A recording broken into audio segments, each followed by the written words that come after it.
Mais de 1 milhão de pessoas habitam na cidade de São Gonçalo. Somos a segunda maior cidade do Rio de Janeiro e a 16ª maior cidade do Brasil. Você consegue mensurar o tamanho de um lugar assim? Essa mega cidade possui 91 bairros distribuídos em 249 quilômetros de extensão desse município. Todo esse território totaliza mais de 325.882 domicílios na cidade, entre casas e apartamentos. E é aqui que eu quero focar a sua atenção. 325.882 domicílios. Deus tem dado uma visão para a Igreja Batista em Mutondo e a casa faz parte disso.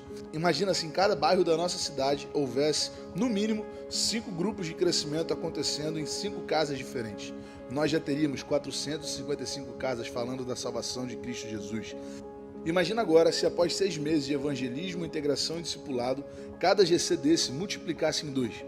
Nós dobraríamos o número de GCs e seríamos 910 lares na nossa cidade, evangelizando e discipulando pessoas. Pesquisas apontam para a nossa cidade como uma das principais cidades com o número de evangélicos no Brasil e no mundo. Chegou a hora de fazermos jus a essa referência. Eu realmente acredito nisso.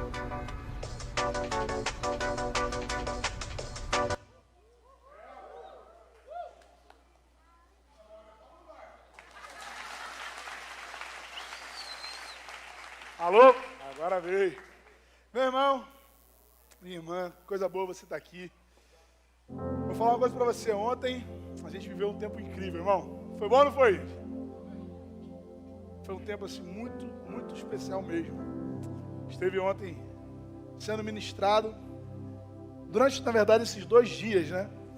Por pessoas que já vivem essa realidade dos pequenos grupos. Por exemplo, teve aqui com a gente o pastor Felipe Freitas, que tinha mais de 200 células sob a responsabilidade dele. Então, assim, foi um tempo de muito crescimento para mim, tanto aqui no púlpito, como de poder conversar com esse pessoal, aprender. Porque eu falei com eles, cara, quem é que participa já de um GC? Já está no GC, né? Qual a maior dificuldade que vocês acham que tem um GC? Fala aí. Qual a maior dificuldade? Multiplicar, né? E eu compartilhei isso com eles. Falei, cara, a maior dificuldade que eu tenho em relação aos pequenos grupos sempre foi a multiplicação, assim. Porque a gente se apega, né? Por exemplo, lá no meu GC tem a Melody, cara, que faz bolo. Esquece. Toda semana leva um bolo diferente lá, cara. Ninguém quer sair do GC. A maneira mais fácil de fazer o pessoal no GC é só ela botar uma foto. Quando ela bota foto, ó, o GC lota. Aí eu falei isso com eles, né? E ele estava falando, pastor, tem que ser uma coisa que a igreja precisa ter no coração, que multiplicação não é algo ruim, é algo bom, amém? É algo bom, na verdade é o nosso objetivo, cara. Eu falei hoje mais cedo, no nosso culto da manhã, que a impressão que eu tenho é que a gente fica tipo Pedro, quando estava no Monte da Transfiguração, que estava ele, Moisés, Jesus, na verdade estavam eles, Moisés, Jesus e Elias, né? E aí Pedro chega para Jesus e fala assim, mestre, vamos ficar por aqui mesmo, cara. Pô, tá tão bom. E é assim que acontece, sabe? Porque no grupo a gente chega assim e fala assim, não, cara, semana que vem a gente não vai estar junto de novo, vai multiplicar, vai dividir. Eu falo logo dividir, né? Esse pessoal que é afrontoso.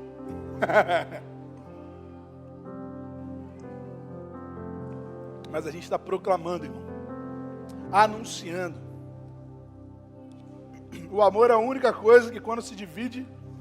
Irmão, não vou ficar botando nessa negócio não, que eu estou com a sede danada.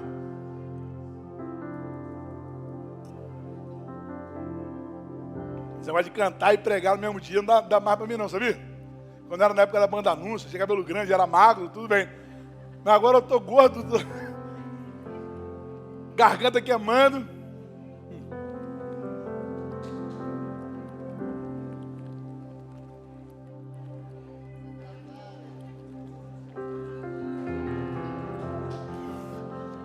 Amém, irmão? Agora eu tô pronto. E aí, é uma coisa que a gente precisa ter no nosso coração. Essa não é a palavra de hoje, não. é um parêntese que eu estou fazendo antes de começar a palavra. Porque o meu pastor Vanderlei, me ensinou uma coisa. Ele, quando ele tinha que falar alguma coisa com a igreja, ele meio que falava ou antes ou depois da palavra. Ele falava assim, eu tenho uma palavra pastoral. O que eu estou trazendo para você é uma palavra pastoral. E dentro dessa palavra pastoral, eu quero te falar que eu senti muita falta de gente ontem. Senti falta de muita gente aqui ontem. Você que está chegando, você que está querendo saber mais sobre a igreja, você que está começando na caminhada aqui na IBM, boa parte de nós estamos vivendo isso, eu também estou. Você acabou de perder uma oportunidade incrível de aprender mais sobre a visão da igreja. Né? E assim, tanta gente se esforçou tanto para fazer esse evento acontecer, que eu esperava que mais pessoas estivessem aqui. Eu sei que todo mundo tem seus compromissos, mas eu sinto que dava. Eu sinto que dava, de repente, para você e eu, assim, para a gente se esforçar um pouco mais para estar, né? Mas isso é só um parênteses. Sempre que eu tiver que falar alguma coisa com a igreja, você pode saber que eu vou abrir um parênteses aqui. Porque a hora da palavra é a hora da palavra. Aí o Espírito Santo vai tratar com você. Mas essa palavra eu precisava trazer para você. Que vai ter de novo. Já aguarda. 8 e 9, que são eventos da igreja. 8 e 9 de setembro. 25. Irmão, 25 de setembro, você precisa estar de qualquer jeito. Irmão. A gente vai lá para a Praça da Marisa. A gente não pode ir com meia dúzia de gato pingado, irmão. Amém? A gente tem que lotar aquele negócio lá, irmão. Batizar de 40 para cima, em nome de Jesus, irmão. Se você for botafoguense, eu até posso batizar você de novo, se você quiser. Tô brincando. Vou parar de usar o Botafogo, gente. Vou começar a revezar. Mas já guarda essas datas, irmão. Porque nós não seremos crentes domingueiros, amém? Eu sei que às vezes durante a semana é mais difícil de você estar. Mas tenta estar nessas programações especiais. Porque é muito importante. Fechado? Fechei parênteses. Agora sim, vamos para a palavra. Vamos porque eu preciso falar para você hoje. Não seria eu que pregaria hoje, mas Deus fez assim e foi até bom. Fiquei feliz porque eu fui ficando com o meu coração sendo inflamado durante todas essas ministrações. Eu fui ouvindo, fiquei ouvindo sobre GC Kids, irmão. Fiquei apaixonado nesse negócio. E tudo que Deus pode fazer através disso. Eu acredito muito nos pequenos grupos. Hoje eu olho para uma igreja, eu não consigo enxergar mais uma igreja se não for através dos pequenos grupos. O cuidado, tá? Estou falando de cuidado, né? Não consigo ver um cuidado saudável a não ser através dos pequenos grupos. Esses dias eu conversei com um amigo e uma das primeiras coisas que eu pergunto quando eu estou junto com alguém de outra igreja, você tem pequeno grupo lá? Porque cada um bota um nome, né? Célula, pequeno grupo, GC, tem um monte de nomenclatura, mas a essência, assim, a aplicabilidade é a mesma. Eu acredito muito nisso. E a gente não segue aquilo ou aquele que a gente não acredita. Uma das coisas que eu mais acho, assim, mais engraçado de a gente confiar é no GPS, cara. Você já parou pra pensar nisso? O quanto a gente confia em GPS? Quem usa GPS aí? É demais, né? Hoje em dia, como é que você vai viver sem GPS? Você vai vai em qualquer lugar. Às vezes, eu vou em lugar que eu sei onde é e eu boto GPS. Alguém faz isso? Eu boto GPS só para saber quanto tempo eu vou levar para chegar lá. Eu boto lá para poder ficar acompanhando, para saber qual é. Às vezes, ver o trânsito também, que está menos pior na hora, né? GPS é um exemplo disso. Eu lembro que teve uma vez que a gente foi para Belo Horizonte. A Banda Anúncio ia tocar lá. Quem que já ouviu a Banda Anúncio? Alguém? Olha, viu? Banda Anúncio é parada de sucesso em São Gonçalo. Um dia eu vou trazer a Banda Anúncio para tocar aqui, vocês vão ver. O problema é que o cachê dos caras é caro, mano. Mas aí a gente ia tocar lá em Belo Horizonte. Então olha quem estava no carro. Eu, Dieguinho, Cadê Dieguinho? Tava aqui ainda agora mesmo, pá. Aí eles lá. Eu, Dieguinho, Eric, que tá ali, ó, escondido ali atrás também, e Tarcísio. Tarcísio não é da igreja ainda. Ele se afastou, mas é membro inativo daqui da igreja. Ele só não sabe ainda que é daqui. E aí Tarcísio, a prima de Tarcísio morava lá em Belo Horizonte. Ele falou assim, não, cara, pode confiar, pô, eu sei o caminho. Pode confiar que eu sei o caminho. Irmão, a gente estava chegando em Belo Horizonte, até lá estavam só as placas, a gente não usava GPS, acho que não tinha, nem lembro se a gente usava GPS, não lembro muito bem. Eu sei que as placas diziam uma coisa e Tarcísio dizia outra. Você acha que a gente seguiu quem? Quem vocês acham que a gente seguiu? Não foi Tarcísio não, mas Deus me livre, mano. A gente seguiu as placas, irmão. Por que a gente seguiu as placas? Porque a gente acreditava mais nas placas do que Tarcísio. Fácil, né, a gente entender a razão. Teve um outro momento que a gente foi fazer uma trilha. Olha lá, já tá botando a mão na cara ali, ó. Filma ele ali, ó, botando a mão na cara ali. Tava eu, esse rapazinho aqui, ó, Juliano, para alguns mais íntimos, chamado de Elizinho. Mais uns 3 amigos, assim, a gente estava na Piba, na época eu estava pastoreando a juventude da Piba, e a gente ia fazer uma trilha, lá no Rio. Quem era o guia? Juliano. Juliano. E além de ele ser o guia, ele estava com o GPS na mão ainda. Ele estava com o celular na mão, olhando o GPS, e está conversando. E eu estou dirigindo. Está falando. Está dirigindo, falando também. Quem está guiando era ele, né? Eu tô. Aí daqui a pouco ele chega para mim, me pergunta. Ele me perguntou. Guarda isso, irmão. Quem estava guiando? Ele. Quem estava com o GPS na mão? Ele. Ele pergunta para mim assim, Hugo, a gente não era para ter entrado na direita lá atrás, não? Eu falei assim, irmão, cara, você está com o GPS. Você que já foi no lugar, você quer perguntar para mim se era para ter entrado lá atrás? Irmão, a gente só segue aquilo que a gente... Quem ou aquilo que a gente acredita, cara. Às vezes a gente acredita em coisa errada, não é? Sabe por que tem muita gente que não segue os ensinamentos de Jesus? Porque não está acreditando nele. Não está acreditando nele. Está acreditando na própria maneira de planejar a vida, de priorizar a vida, de organizar os objetivos para o futuro. Você está acreditando na sua capacidade de saber do futuro, como se Jesus já não estivesse lá, como se Jesus já não estivesse lá te esperando, assim, tipo assim. É tipo o Juliano me perguntando se era para ter entrado à direita. Dessa maneira é como a gente tem guiado a vida. Jesus fala aos seus discípulos, lá em Mateus capítulo 7, versículo 24. Portanto, quem ouve estas minhas palavras e as pratica é como um homem prudente que construiu a sua casa sobre a rocha. Ou seja, quem ouve essas minhas palavras e as pratica é como um homem prudente. Não adianta só ouvir. Porque ouvir, você já ouviu sua vida toda. Quem é que tem mais de 10 anos de evangelho aí? Mais de 10 anos na igreja. Levanta mais alto aí, que vocês estão meio assim, ó. Aí, ó. A maioria que está aqui, mais de 10 anos. Você já foi em quantas EBD na sua vida, irmão? Já ouviu quantas pregações igual essa? Já leu quanto a sua Bíblia? Espero que tenha lido bastante, amém? Quanto que você já sabe do que Jesus quer? Mas a gente insiste em achar que o caminho melhor é o nosso.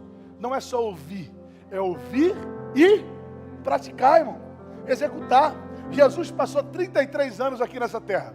Desses 33, 3 ele viveu com 12 homens. Ele dedicou a sua vida a 12 homens. Fazendo o quê? Transmitindo os seus ensinamentos. Passando uma ideia. Passando algo que Deus, o Pai, tinha comissionado Jesus a fazer. E existe uma frase atribuída a Victor Hugo, que é um estadista francês, que fala assim: nada é mais poderoso do que uma ideia cujo tempo é chegado. Nada é mais poderoso do que uma ideia cujo tempo é chegado. Isso não é um versículo não, tá, irmão? Foi um cara que falou. Porque tem gente que fala assim, isso é heresia, Deus é mais poderoso. Não é, é outro negócio, mano. O cara não é crente não, tá bom? Então, entenda o que eu estou falando. Jesus apresenta uma ideia e ele fala assim, agora chegou a hora. Agora chegou o momento. Agora se estabeleceu o tempo em que essa ideia precisa ser executada. Qual é a ideia?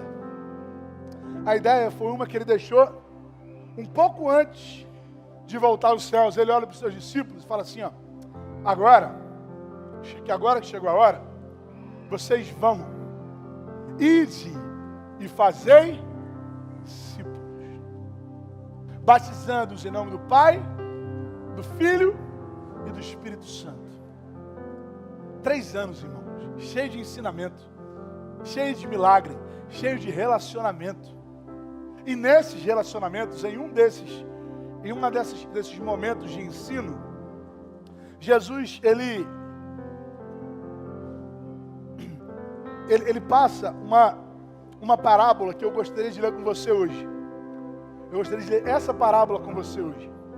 Abra, por favor, a sua Bíblia no Evangelho de Mateus, capítulo 5, versículos 14, 15 e 16.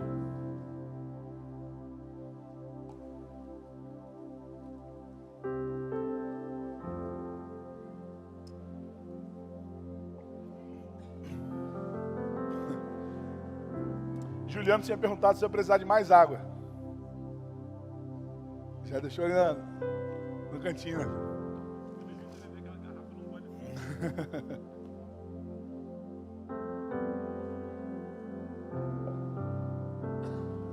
Vamos ler junto? Vamos lá? Vocês são... Não se pode... E também ninguém... Ao contrário.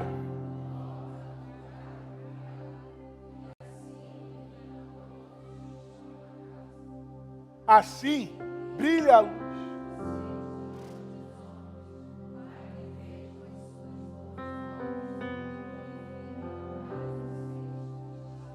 Nesses 3 anos, Jesus passou esse tempo, especificamente com 12 homens. Esse sermão, de Mateus capítulo 5, 6 e 7, é intitulado como Sermão do Monte. Sermão do Monte. A gente está fazendo até um tempo de leitura bíblica lá no Instagram, se aprofundando um pouco mais nesse texto. E a gente viu que esse sermão não foi pregado à multidão. Tem momentos que Jesus prega para a multidão, tem momentos que ele se retira para orar sozinho, mas esse texto, ele vai para o monte para fugir da multidão. Ele se senta, como um mestre fazia na cultura judaica, e começa a ensinar aos seus discípulos. Quantos discípulos Jesus tinha? Quantos? 12. Era um grupo grande ou um grupo pequeno? Pequeno, né? Jesus já começou estabelecendo um pequeno grupo. Uma das primeiras coisas que Jesus fez não foi fundar uma igreja, foi estabelecer um pequeno grupo. E nesse sermão, falando ao seu pequeno grupo, Jesus, nesses 3 versículos que a gente leu, ele responde provavelmente uma das 3 perguntas mais profundas que a gente tem na nossa vida. Quais perguntas, pastor? O que, como e para quê? O que eu serei? O que eu sou? Para que eu serei? Para que eu sou? E como eu serei? Ou como eu sou? E aí, eu vou tentar responder essas 3 perguntas para você entender e para eu entender também a razão de a gente acreditar tanto em pequenos grupos. A razão de você precisar tanto, irmão, sair daqui hoje, já colocar o seu nome ali e se inscrever em um GC. Por que você deve fazer isso? Primeiro, porque Jesus fala o que nós seríamos. E ele já começa esse texto, essa parábola, falando assim: vocês são a luz do mundo. Vocês são a luz do mundo. Quem que já tinha escutado essa frase de Jesus aí? Poucas pessoas? Ou vocês estão com vergonha? Me ajuda aí, cara. Eu sei assim, que às vezes é chato pedir para levantar a mão, para cutucar o irmão, mas eu preciso que você me ajude, porque senão eu fico muito carente aqui em cima. Tá só eu e Maiana. É, maior. Tá com vergonha, não? Então eu preciso que você me dê esse feedback, amém? Então me dá o feedback aí, irmão. Quem então já tinha escutado essa frase de Jesus? Fala um amém para te ajudar, vai. Beleza, todo mundo aqui tinha escutado, né? Todo mundo aqui já ouviu, vocês são a luz do mundo. É uma frase muito comum para a gente. Quem sabe, quando a gente leia essa frase hoje, ou escute essa frase hoje, ela tem algum sentido de viabilidade, porque nós somos muitos, irmãos. O vídeo que a gente assistiu agora, antes da mensagem, fala isso só da nossa cidade. A quantidade de evangélicos que tem, a quantidade de seguidores de Jesus de Nazaré que existem só na nossa cidade. Então é até provável a gente olhar hoje para os crentes e falar assim, ó, se todo crente fizer um negocinho bom, dá para a gente ter um resultado de São Gonçalo, né? Se todo crente se posicionar legal, dá para a gente ter um resultado bom. Dá para a gente ser a luz de São Gonçalo, amém? Só que Jesus está falando sobre a luz do mundo. Para quantas pessoas? 12. Jesus não está falando, vocês são a luz do mundo para 5.000 pessoas, irmão. Jesus está falando, vocês são a luz do mundo para 12 pessoas. Ele nem sabia o que era mundo direito. Ele nem sabia ele nem sabia direito o que era geografia, onde que ele estava, para onde eles iam. Jesus inspira 12 homens a mudarem o mundo. Quem aqui já foi em Jerusalém? Alguém já foi? Levanta, eu nunca fui, tenho uma vontade de ir. Se quiser me levar, pode levar. Aí, ó, vou levar. A gente nunca foi em Jerusalém, mas Jerusalém veio até a gente. A mensagem lá na beira do mar da Galileia, quando eles subiram no monte lá, quietinho, com 12 homens renegados pela sociedade, aquilo que eles ouviram chegou na gente, irmão. Aqueles caras nunca imaginavam um negócio desse.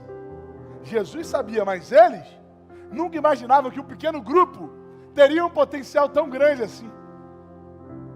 12 homens, 12 pessoas limitadas ouvindo. O evangelho começou a ser proclamado através de um pequeno grupo, irmão. Você foi chamado para iluminar o mundo. Mas aí você ouve, pastor, eu iluminar o mundo, tipo assim, eu sou até grande e tal, mas eu acho que eu não consigo tanto. Não tenho tantos seguidores, não tenho tanta influência. Como é que eu vou fazer para iluminar o mundo? E aí eu vou para a segunda parte. Agora, o que você é? Você é uma luz. Você é a luz nesse mundo. Você é a luz no meio das trevas. Como? Aí eu vou chegar com você aqui agora. Como? Porque você pode parar para pensar assim. A gente limita muito o ministério ao púlpito, irmão. A gente limita muito assim a servir na igreja com isso aqui. E essa é a parte mais fácil do ministério. Que isso, pastor? É mesmo, irmão. Isso aqui é facinho, cara. Se você estudar um cadinho, organizar mais ou menos os seus pensamentos, você vem para cá e prega, irmão. Agora, cuidar de gente é difícil, cara. Cuidar de gente não é fácil, não. Amar pessoas é o nosso desafio. Como fazer isso? No versículo 15 desse texto que a gente leu, fala assim: e também, ninguém acende uma candeia e coloca debaixo de uma vasilha. Pelo contrário, coloca no lugar Você pode ler junto comigo? Vai. Coloca no lugar apropriado. E assim ilumina a todos os que estão na casa. Esse versículo diz pra gente como nós seremos luz. Como nós seremos aquilo que a gente precisa ser. Como? Bom, primeiro, estando no lugar certo. O texto que a gente leu fala que essa luz é colocada no lugar apropriado. Eu falei isso há 2 sermões atrás. Irmão, os crentes já estão espalhados em locais estratégicos. Aqui mesmo. Tem um monte de gente que já está posicionada em lugares estratégicos da nossa sociedade. Só tendo que ser crente onde estiver. Só tendo que dar bom testemunho onde está. Só tendo que fazer aquilo que precisa ser feito através dele. Pessoas que a gente não pode viver numa bolha. Não são pessoas que estão numa bolha, sabe? Jesus faz essa oração ao Pai. Quando Jesus ora ao Pai, lá em João capítulo 17, versículos 15 a 18, ele fala assim, ó: não rogo que os tires do mundo, mas que os protejas do maligno. Eles não são do mundo, como eu também não sou. Santifica-os na verdade. A tua palavra é a verdade. Assim como me enviastes ao mundo, eu os enviei ao mundo. Nesse texto, Jesus explica bastante da nossa realidade como cristãos. Pessoas que vivem nesse mundo, estão inseridas no mundo, mas que não deixam as suas prioridades serem influenciadas pelo mundo. Repara no texto, repara na oração de Jesus. Ele fala assim, ó: eu não oro para que vocês os tirem do mundo, mas eu oro para que o maligno não seja capaz de corromper eles. Sabe por quê, irmão? O diabo não quer tirar você da igreja, irmão. Tem gente que fala, o diabo tá aí, levou um monte de jovem pro mundo, não sei o quê. Mas, irmão, dá muito mais lucro você vir para cá e não servir de nada do que você ir pro mundo, cara. Sabe por quê? Quando a pessoa está no mundo, ela sabe que ela tem que voltar para a igreja. Mas quando a gente está aqui, com os nossos propósitos corrompidos, a gente acha que a gente está crente, irmão, e a gente está totalmente afastado dos propósitos do Senhor para a nossa vida. Está totalmente distante daquilo que Deus chama para a gente. E aí Jesus fala, eu peço que o Senhor proteja dos malignos, porque eles não são do mundo, como eu também não sou. E aí Jesus fala assim, santifica-os na verdade. A tua palavra é a verdade. Do nada, Jesus fala sobre santidade. Lembra do que eu falei sobre santidade há 2 domingos atrás? O que era santidade? Santidade é pegar, marcar e separar. Separar para quê? Para uso daquele que separou. Separar para uso exclusivo. Santidade, irmão, não é só você não transar com sua namorada ou ter sexo fora do casamento. Santidade não é só você dar... Não é só isso, irmão. Santidade não é só você ser alguém de bom caráter, embora seja fruto da santidade também. Não é só isso.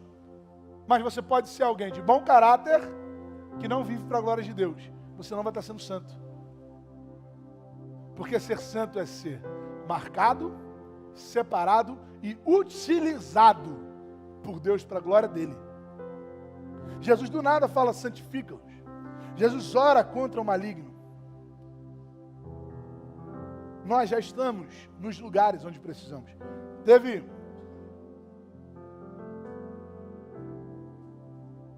uma vez que chegaram para João Batista e falaram assim, olha só, estão dizendo que você é o Cristo, cara.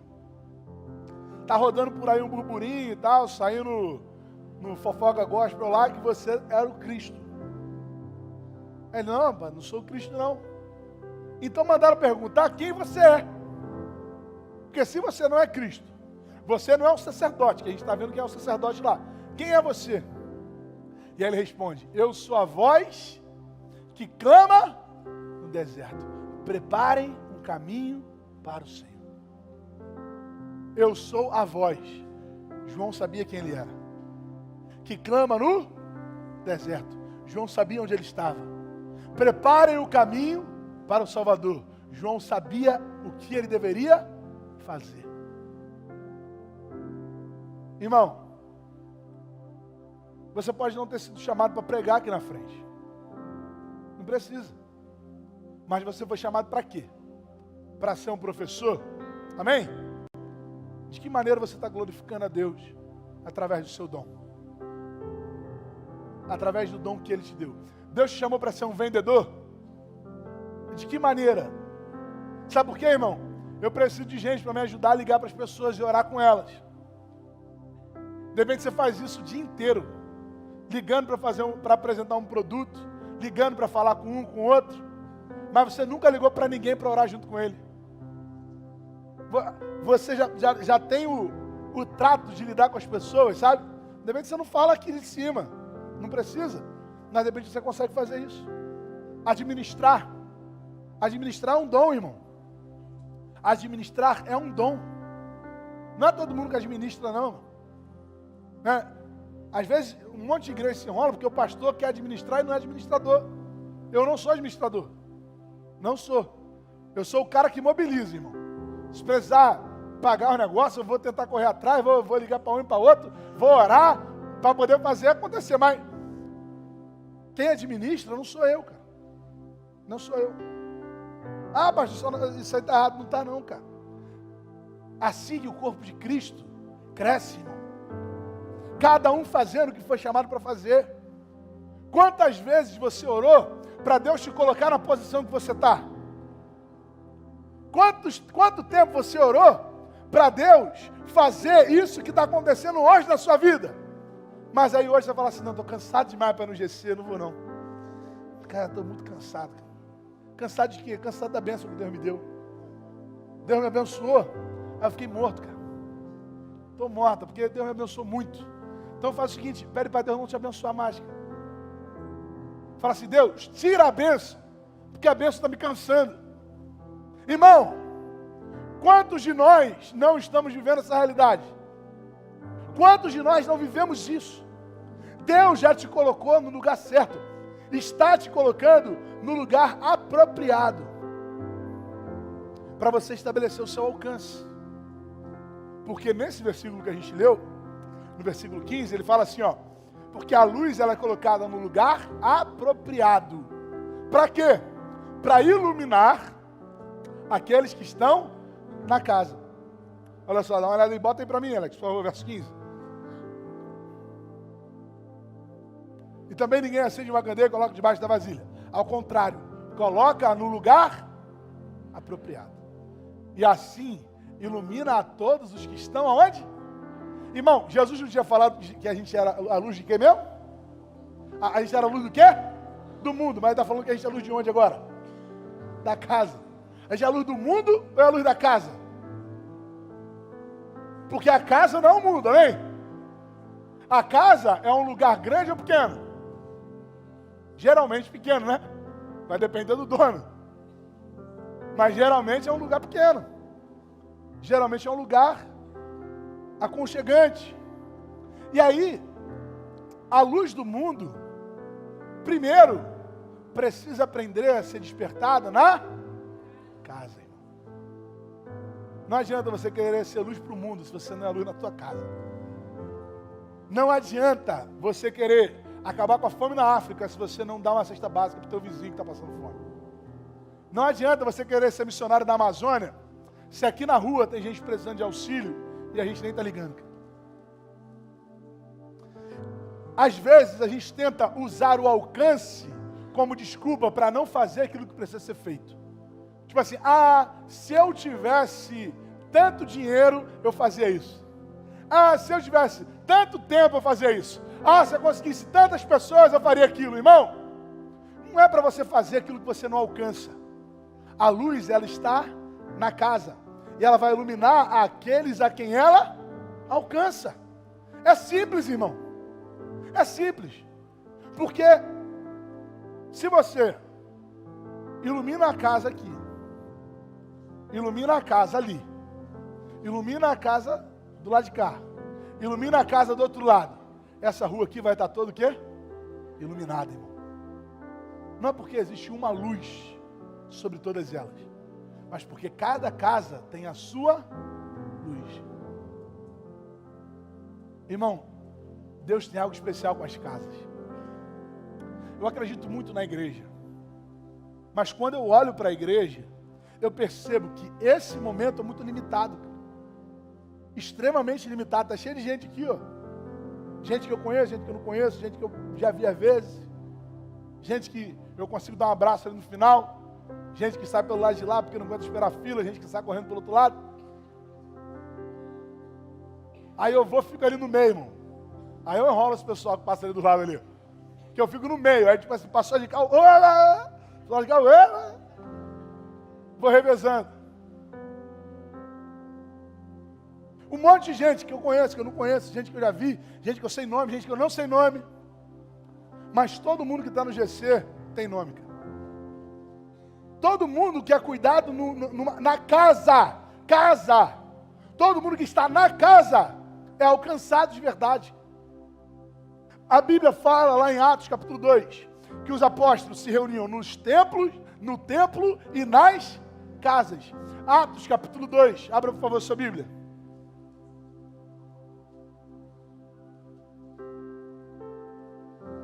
Atos capítulo 2, já me perdi aqui, já saí tudo aqui do esboço. Diz o seguinte, Atos 2, versos de 1 a 3.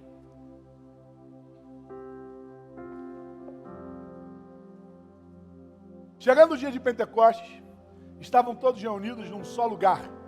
De repente, veio do céu um som, como de um vento muito forte, e encheu o quê, irmão? Toda a casa. Sabe onde foi a primeira vez que o Espírito Santo desceu no mundo? Numa casa, não foi num templo. Não foi em um lugar como esse. Foi lá no GC. Lá no GC. Lá quando ninguém estava vendo. Quando não tinha câmera filmando, não tinha foto. Estava todo mundo de sandália, todo mundo chegando suado do trabalho. Desodorante vencido, hein? Com barriga roncando. Lá, o Espírito Santo desceu pela primeira vez. Numa casa, em um lugar simples. Tudo que Deus quer fazer, irmão, no púlpito, primeiro Ele vai fazer no seu quarto. Porque para Ele importa mais o secreto do que o público.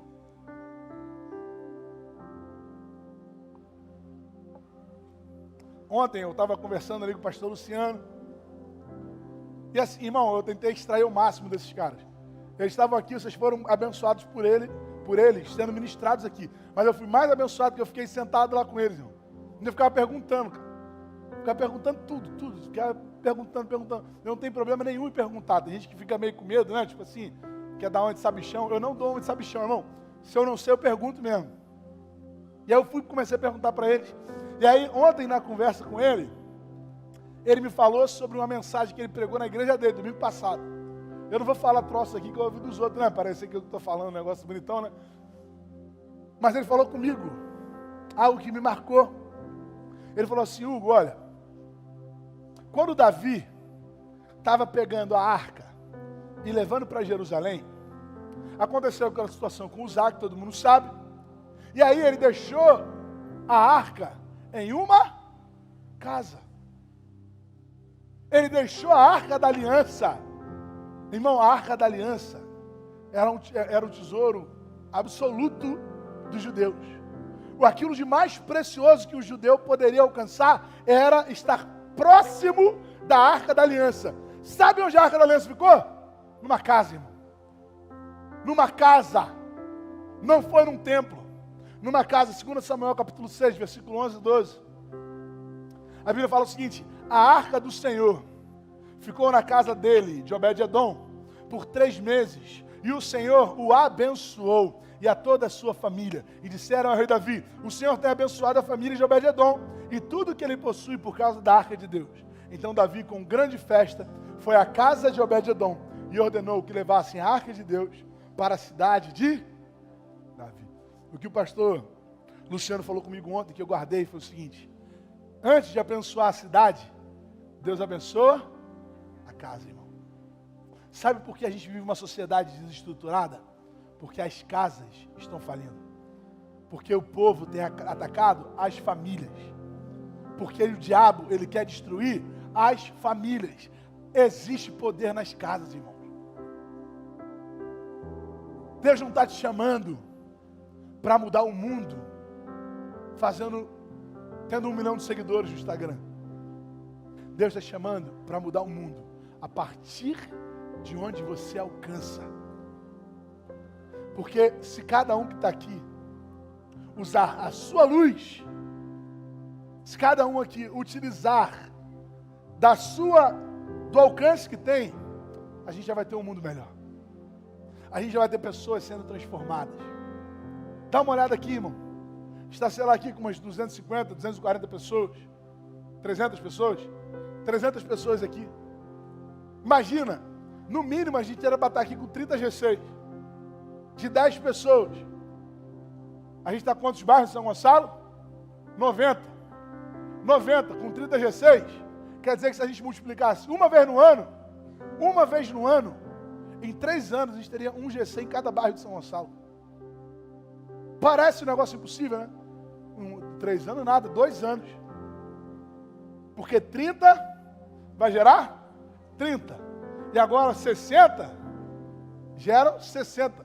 Então em 2 anos a gente ultrapassa. Mas a nossa rotina está pesada demais para pensar em evangélica. A gente está cansado demais para pensar naquilo que Deus quer fazer através da gente. É melhor eu seguir a minha carreira acadêmica. E siga a sua carreira acadêmica, amém? Não estou falando para você largar a faculdade, não, irmão. Estuda, se prepara, porque é dessa maneira que Deus vai te usar também. É melhor eu pensar na minha empresa. É melhor eu pensar... Meu irmão, seja sincero. Seja sincero. Qual valor você tem dado à casa? O GC é a oportunidade certa para você alcançar aqueles que estão próximos a você. O problema é que você não se posiciona.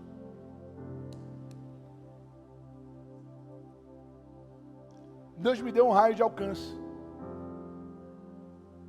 Com os meus braços eu consigo alcançar determinado número de pessoas. Mas, irmão,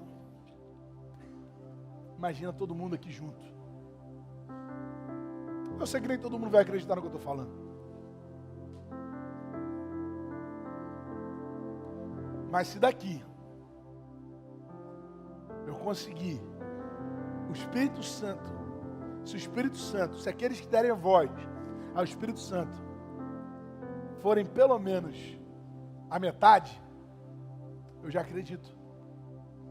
Tem uma frase de John Wesley, eu falei ontem aqui na conferência, que é assim, ó, dê-me 100 homens, uma oração que ele fez a Deus. Dê-me 100 homens que não temam nada além do pecado e não amem nada além da presença do Senhor, e com eles eu abalarei o mundo. Irmão, o GC é a oportunidade que você tem de alcançar os seus amigos. Quantas pessoas você já convidou para estar no seu GC? A gente está esperando a igreja, não é? Está tipo assim, pô, ontem também a gente falou, o pastor Gilbert falou lá para os líderes GC. Ontem foi uma retada de manhã também, irmão. Líderes GC, então, saiu de lá tonto. Era só tipo assim, meu Deus do céu, um monte de ideia, um monte de cajadada, era tipo assim, a gente ria e chorava ao mesmo tempo. E aí ele falou assim, que a gente está esperando a igreja mandar pessoas para o GC. Mas o movimento não é esse, cara. Não é esse o caminho. Porque para pensar, uma pessoa que está aqui na igreja, alguns, como eu falei, a gente não conhece. Está visitando a gente. Seja muito bem-vindo. Eu não peço para levantar a mão, mas sabe que eu te amo, eu quero te dar um beijo aqui no final. E eu dou beijo mesmo, dou abraço. Se você não quiser um abraço, já se afasta logo de cara, que eu vou te abraçar. Já vou te avisando logo, que eu vou te dar um abraço. E aí, tá aqui, ó, a pessoa veio para a igreja, vai passar pelo start. Do start, vai ser encaminhado para o GC. No GC, vai ver se o lugar é fácil para ele ou não. Vai ver se ele consegue se enturmar com as pessoas ou não. Olha o caminho todo que ele percorreu. Agora, você tem amigos? Quem tem amigos aí? Quem tem um amigo no trabalho que precisa do evangelho aí? Alguém? Quem tem um amigo de infância que precisa do evangelho aí? Quem tem um primo, aquele primo que está precisando ouvir de Jesus? Então, é ele, irmão. Não precisa chamar crente não, amém? Deixa os crentes na igreja deles. Deixa o pessoal lá quieto. Deixa eles frutificarem lá, amém? Para as igrejas se fortalecerem e tal. Chama os não crentes, irmão. Chama aquele pessoal que está assim. Aquele pessoal ruim mesmo, carne de pescoço. É esse pessoal. Aí, chama ele para ir no GC. Aí ele vai lá, amigo seu, vai ouvir do evangelho, vai ser ministrado ali. Depois que for ministrado, ele vem para a igreja. Quando ele chega aqui na igreja, irmão, ele já chega com gente que conhece, cara. já chega dando abraço, já chega tendo com quem sentar do lado. É muito ruim, né? Você chegar na igreja e não ter ninguém para sentar do seu lado. Quem está em um GC não passa por isso. Já sabe ali, já vai ter um lugar para comer depois do culto. Né? Para quem não é casado, porque quem é casado, tem um momento que já a esposa, ó, aí não vai mais. Entendeu? Não consegue ir, mas solteiro, vai ali, mano, come umas esfirra. Quem vai? Cadê? O pessoal vai lá comer esfirra hoje aí? Vai, depois da cantina, vem? Eu queria só ver. Vai comer na cantina ali primeiro, dá uma moral, abençoa.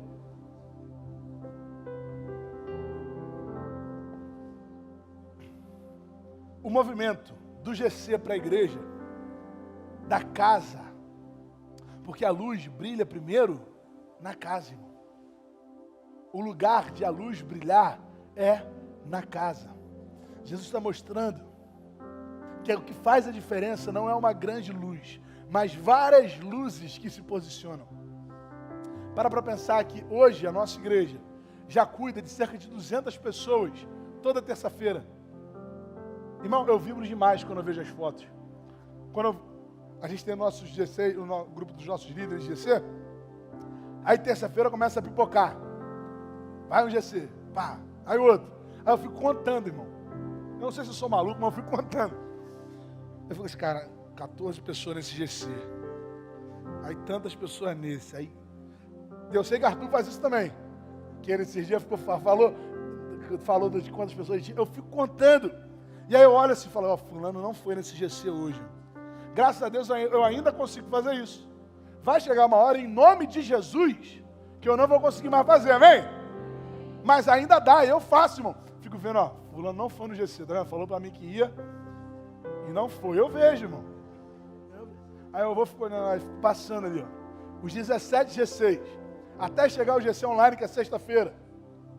Eu fico ali vendo aquilo. Porque são pequenas luzes que vão se juntando.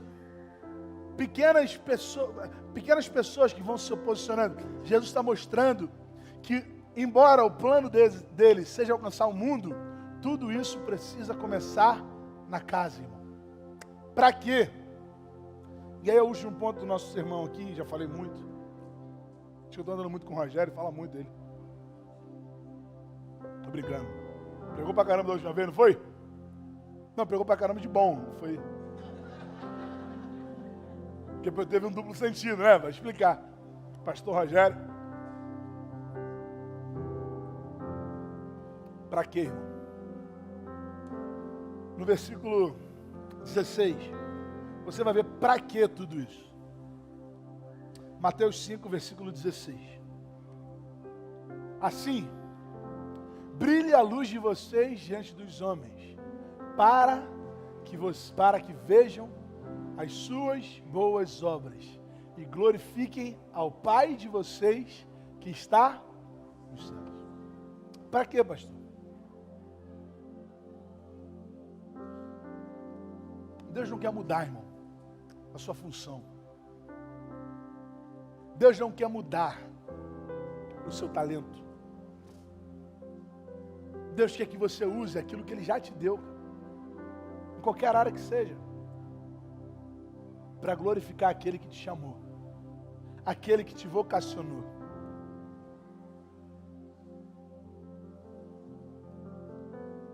Não, tá bom já. Tá bom. Já. Achei que você ia trazer mais água, mas...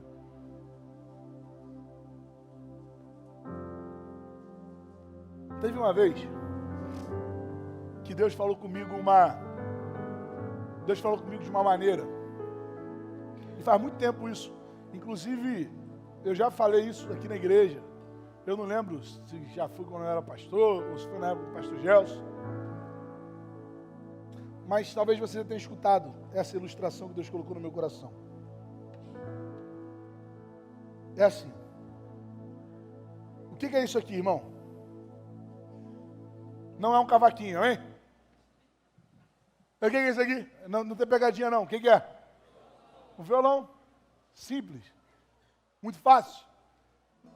Agora, esse violão, na mão pendurado numa parede, igual eu tinha quando era solteiro, amém? pendurado na parede lá do quarto, ele se torna o quê? Um enfeite, né? O violão foi feito para ficar pendurado na parede? Não. Esse violão na mão de uma criança, de 2 anos de idade, e eu sempre gosto de falar 2 anos, porque acima dos 2 anos provavelmente tem algum chinês com vídeo no YouTube que toca violão. Mas acho que abaixo de 2 anos não. Então vamos 1 ano e meio para garantir. Uma criança de 1 ano e meio. Na mão de uma criança de 1 ano e meio, se torna o quê, irmão?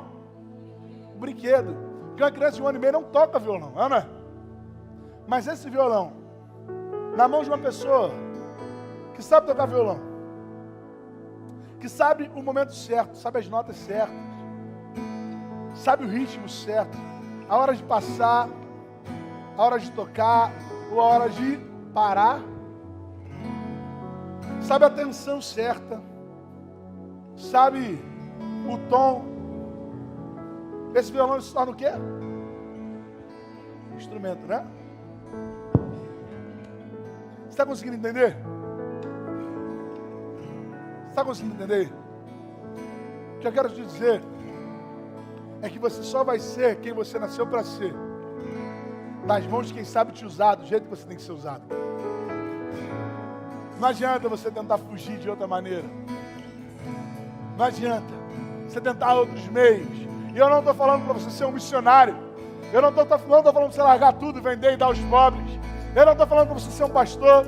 Não estou falando para você ser ministro de louvor, para você dançar. Não estou falando nada disso. Eu estou falando para você usar o seu talento, quem você é, a serviço daquele que te vocacionou. Você foi chamado para ser luz. Ser luz nesse mundo. Luz no meio das trevas. Fale com o Senhor.